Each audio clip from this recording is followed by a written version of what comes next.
All right, I will say good evening. Good evening. Let us begin. So we are picking up. So tonight's Amud is going to be Yud, or at least some part of Yud. We are picking up on Amud Beis 9b, and we are picking up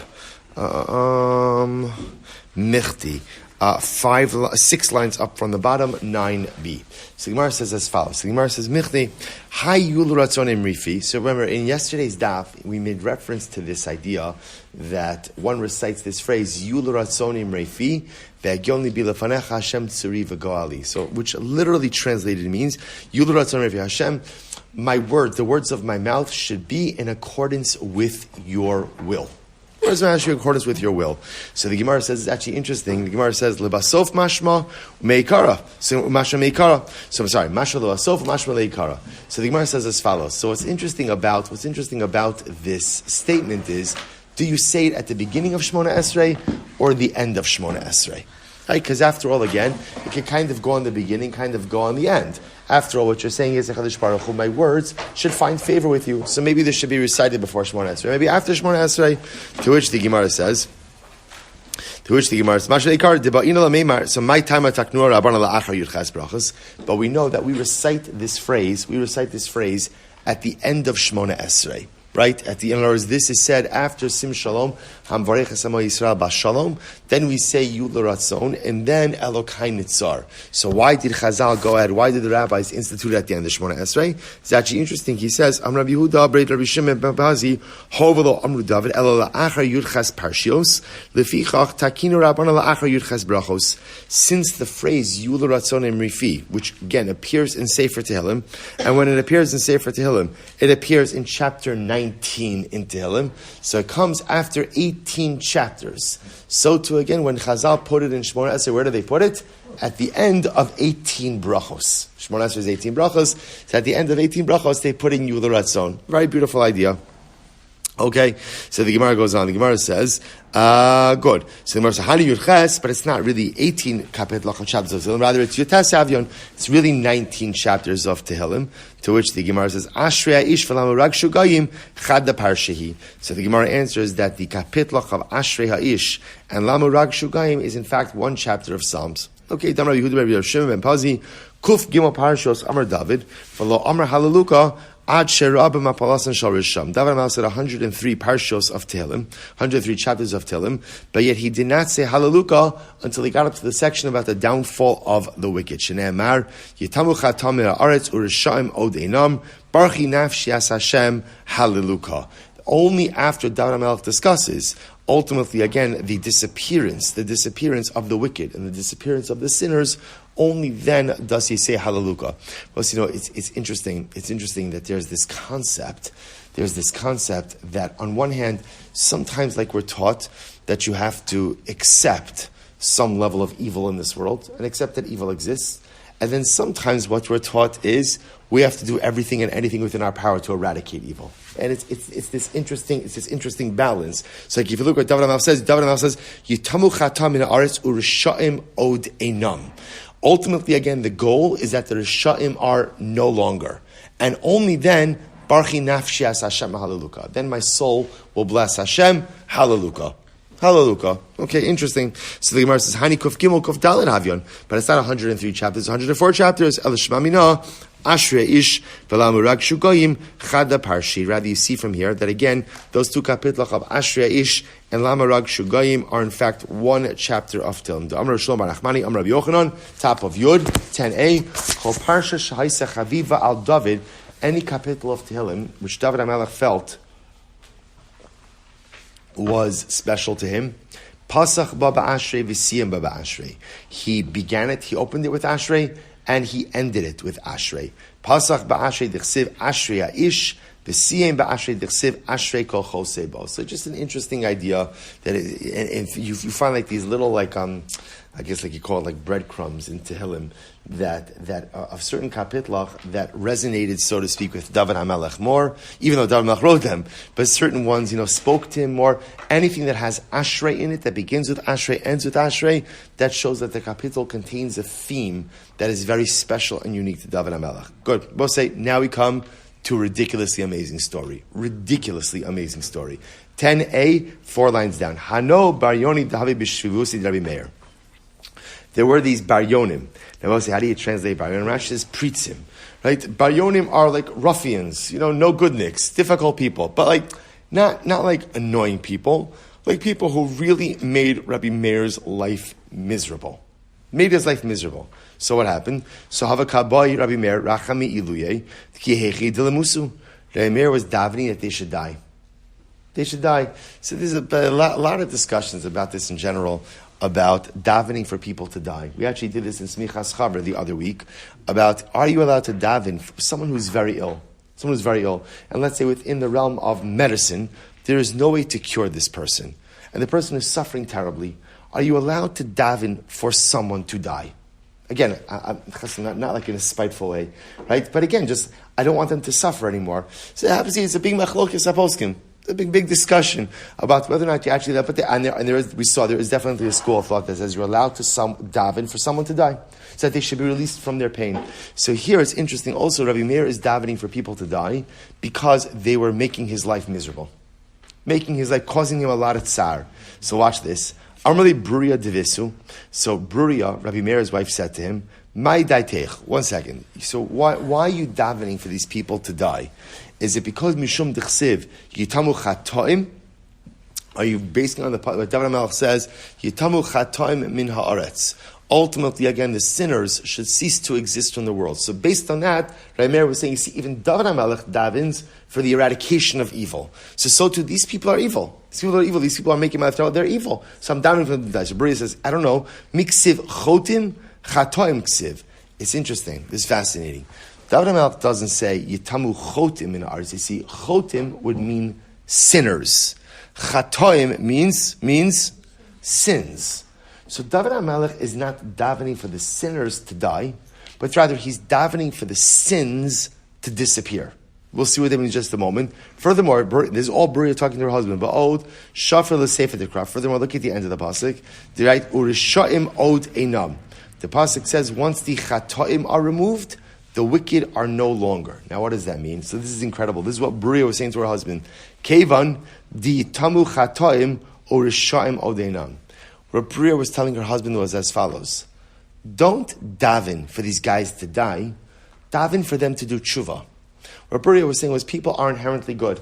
But sometimes even very good people do very terrible things. So instead of davening for the person to die, daven for the chait, daven for the sins inside of them to disappear. And once the sinful behavior goes in, then what are you left with? What are you left with? You're left with goodness. First of all, just what a beautiful way to look at. Now again, just to be clear, there is evil in this world. We know this. We're living through this now. There is evil, and that evil can't be explained away, and that evil can't be explained as misguided or misunderstood. There's evil. There's evil. What Beria was telling her husband was, but there are people in this world who do very bad things, but they're not bad people. They're just highly misguided, misinformed. They're just making wrong life decisions. And Beria says, if you just daven for them to do tshuva, don't daven for the sinner to die. Right? David HaMelech doesn't say Yitamu chotim minar. It doesn't say the sinner should disappear. He says Yitamu chatoim. The sins should disappear. And what happens when the sins disappear? Orishaim odeinam. The wicked are no longer. See, right? Mary was reading the pasuk as the sinner should disappear. If the sinners disappear, ultimately there's no more rishaim. Beria says, David HaMelech is saying, the sins should disappear. And once the sins disappear, then what? Then there are no more Rishaim. Why? Because the Rishaim, the wicked, are no longer wicked. It happens to be, it's such a beautiful way, like to look at humanity and to look at people. And this is what Beria was saying to her husband. So the Gemara says, rather, Ella, boy rachamelu. So Beria said to her husband, don't daven that they should die. Rather, daven that they should do tshuva. So daven that they should do tshuva. Urishaim odeinam. Sure enough, by Rachami, Rabbi Meir davened for these people. V'hadju b'tshuva. And ultimately, again, they did tshuva. You can Oh, excellent. So Chaim, so right. So Barshan, so the Maharsha says, one second. The Gemara says that Hakol b'di Yishayim chutz mi'yirah shamayim. Everything is in the hands of heaven except fear of heaven. In other words, tshuva is something that you have to do yourself. You have to do yourself. So like, how can you daven for someone to do tshuva? So the Maharsha actually comments on this. He says something very beautiful. He says, Rabbi Meir couldn't daven for them to do tshuva. Rabbi Meir davens for them to have the strength to do tshuva. In other words, Chavra, if we're honest with ourselves, a lot of times, why don't we do tshuva? Right? Any given day I have to do tshuva for something. So why don't I do it? I don't do it because often, if I have to do tshuva often comes along with like a lot of lifestyle changes or potential lifestyle changes or other changes.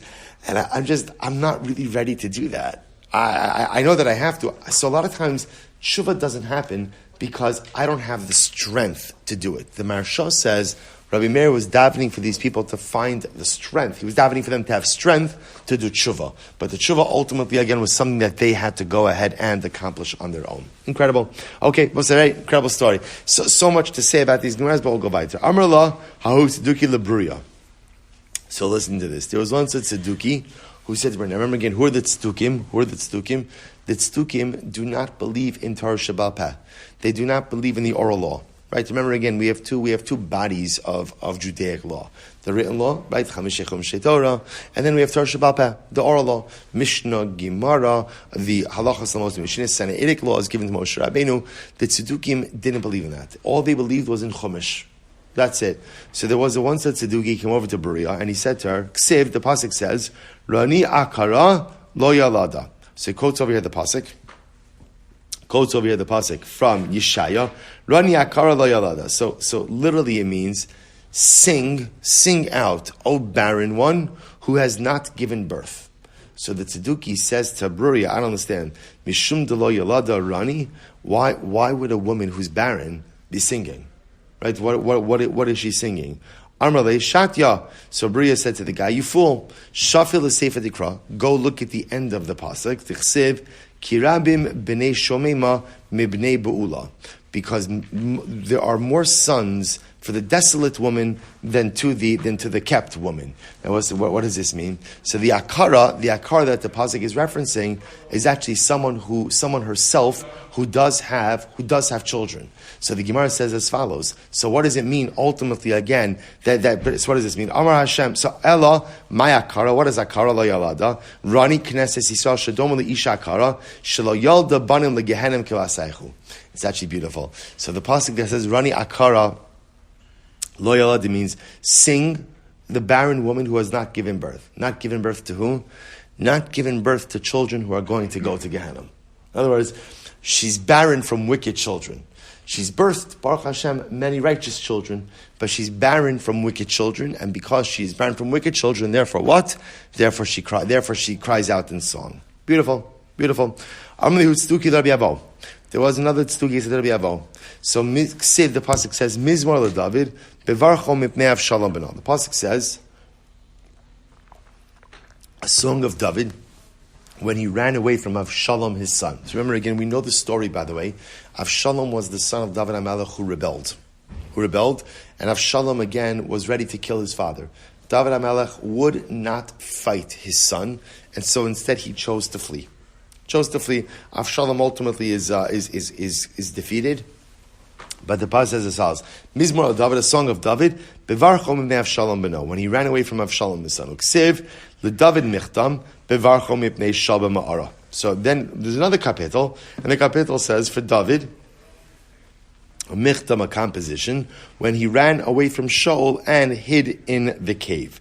Now so what's interesting to note is as follows: the chapter of Tehillim about Avshalom, is in Perek Gimel, chapter 3 in Tehillim, and the kapitel of Tehillim about Shaul is chapter 57. What's the problem with that? It's not in chronological order. Remember again, the episode with Shaul, David hiding from Shaul, comes before David running away from Avshalom. The Gemara says, Hey Maisa, Hava Bereisha. So which event happened first?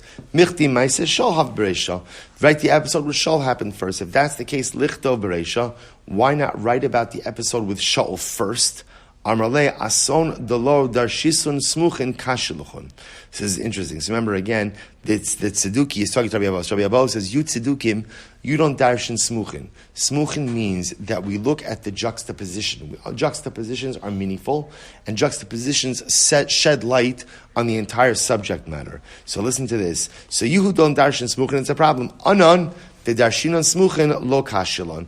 But we who do darshan smuchin, who look at juxtapositions, it's not a question. Then the Gemara says, by the way, let's pause here for a second. Rabbi Yochanan, smuchim in atar minayin. From where do we know that we darshan smuchin? Right? From where do we know that we look at juxtapositions? Shenamar smuchin laad liolam asuyum beemes v'yashar. Lama nismucha parshas. First wide line. First the widest lines. So if that's the case, lama nismucha parshas Avshalom leparshas Gogu Magog. So interestingly enough, the section of Avshalom also discusses the war of Gogu Magog.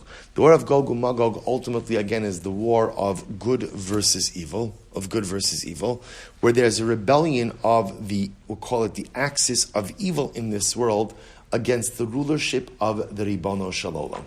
Against the rulership of the Ribono Shel Olam. So the Gemara says, Shema Yomer Lacha Adam, Klum Yesh Evet Shamari Barabo. Now again, person says, Gogu Magog, people are going to rebel against God. How could people ever rebel against God? Is there ever such a thing as a servant who rebels against his master? Af'at to Amar Lo, Klum yesh ben shemard ba'aviv. You could say that, well, you know what? Would there ever be a son who rebelled against his father? To which the Gemara says, the answer is yes. Who's the son who rebelled against his father? Avshalom. So what's interesting is in chapter 3 of Tehillim, where David speaks about the war of Gogu Magog, which is the war of good against evil, rebellion against God, a rebellion of the servant against the master. Person might say such a rebellion would never happen. Right now, nobody would ever rebel against such an authority figure like a master. So then again, it's not true. We see an example of a son who rebels against the father. Who's that example? That's Avshalom rebelling against David, and therefore, again, that kind of metaphorically foreshadows that in the war of Gogu Magog, ultimately the forces of evil will rebel against HaKadosh Baruch Hu as well. Incredible. I'm Rabbi Yochanan, Mishra B'Shem Yochai. My Dichsiv, this is actually beautiful. What's the meaning of the pasuk? Piha pascha b'chachma, v'soras chesed al lashona. We'll say Eishes Chayil. Eishes Chayil. So literally it means her mouth is opened with wisdom, and the Torah of chesed is on her tongue. So the Gemara says, "Keneged mi Amar Shlomo mikrazeh." Who is Shlomo talking about? Right? Who is the Eishes Chayil?